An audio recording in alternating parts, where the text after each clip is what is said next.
Hi everyone and welcome to Jane Talks Real. It's nostalgia time once again and I'm going to be talking about Robot Wars. Robot ears, stand by. Robot Wars ran from 1998 to 2004, so I was 11 when this one came out, and it was hosted by Craig Charles, that dude from Red Dwarf.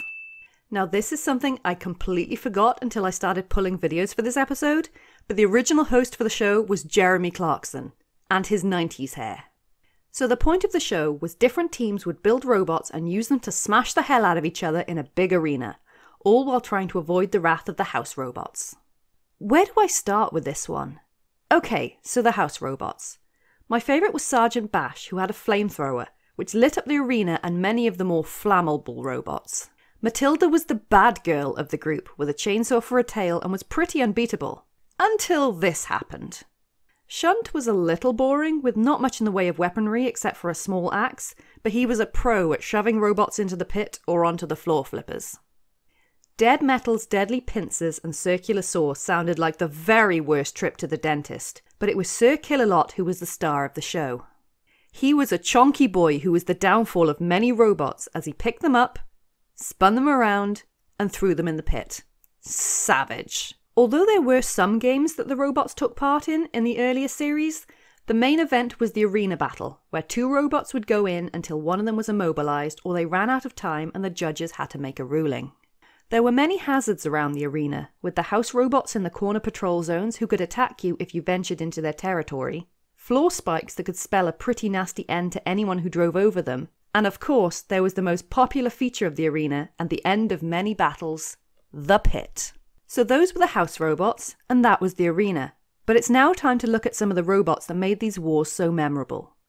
First off, there were some truly unique entries into this competition. And while they usually didn't do very well, their designs made me smile before they were mashed into a pulp. These included Megahertz, Wizard, Major Tom, Elvis, and my personal favourite, Millyann Bug. A step up from these were the robots that stood more of a chance. But it was their teams that made their robots special. We had the best dressed and highly popular Sir Chromalot team, who always took their robot home in bits. And on the other end of the scale, we had the drunk dads rapping in their garage team of Plunderstorm, or however many iterations it went through. But you can't see red fur fabric and not think of the Irish team Deotor, who covered their robot in this stuff year after year just so the crowd could see it go up in flames. And boy, was it a sight to see. Now let's move on to the big boys, the robots that really put on a show. Cassius was a nippy little bugger, and the one that popularised having a flipper and being able to run both ways up. It went far in the wars, which was extra impressive because it was the only robot that was controlled by only one person. Panic Attack I've got to mention, not for its mini forklift truck design, nor for its side skirts that gave it a 0 ground clearance. No, I've got to mention them because they are from Cwmbran, a small Welsh town only 12 miles from where I live. Yes, home team! 101 and Big Brother are worth mentioning. Firstly, because 101 only cost £1 and a penny to make. And secondly, both teams had some damn cute kids on it. I can't remember the name of the little girl on Team 101, but I know she read a cute poem to Craig Charles once. But I remember this small boy on Team Big Brother. He was called Joe, and he was adorable. Gemini was such a unique robot that the judges had to enforce a new rule just for them. Gemini was a cluster bot, a pair of smaller robots that started out as one big one. The rule for them was if one of the smaller bots got immobilized, then it was game over for the whole thing. This guy was a rock star, and he was the captain of Team Chaos 2, the first robot to ever flip an opponent out of the arena entirely.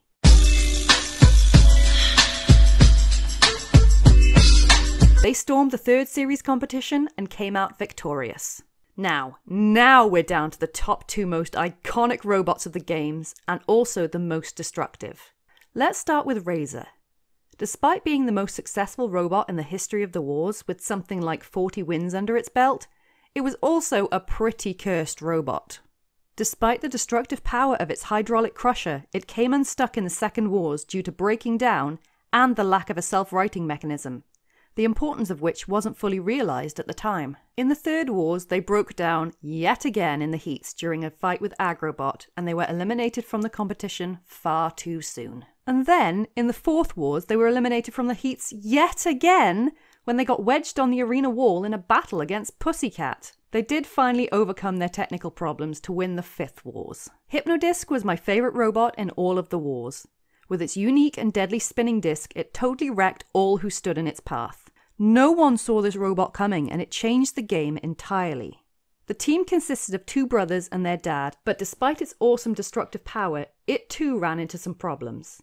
In Series 3, it spun itself all the way to the final against Chaos 2, but with no self-righting mechanism, Hypno Disc was inevitably flipped over and lost their chance at the title.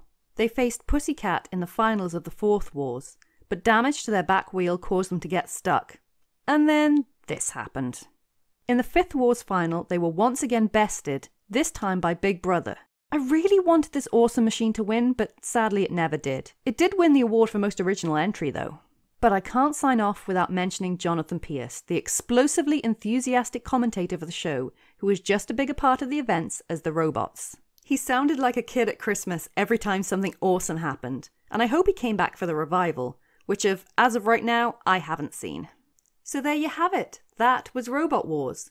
You can smell the cowpats in the great outdoors. It's like the smell of fear on Robot Wars. Bye-bye. Did you watch this one as a kid, and who were your favourite robots? Let me know in the comments or come say hi on Twitter. If you enjoyed this video, then please like, share and subscribe. Join me next time where I'll be talking about a Scottish kids game show. I'll speak to you soon, and thanks for watching.